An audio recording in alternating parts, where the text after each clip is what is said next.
Puntahan po natin ang bahay ng aking pinsan. May ekta-ektarya po yung mga lupain.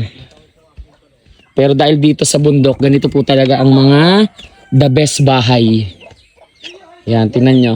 Para nakikita nyo sa Korean series o movies. Ganda po niyan. Hindi mainit. Pati, tingnan mo naman sa yaman nila, oh.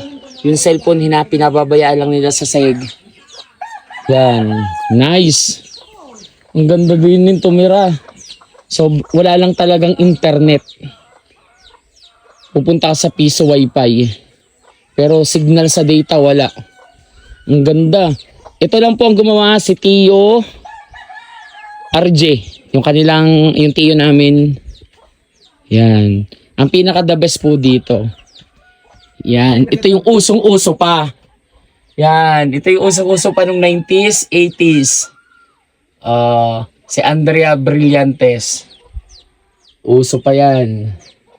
Yan. Dito walang abot ng kuryente. Kaya mga solar ang gamit. Ang ganda.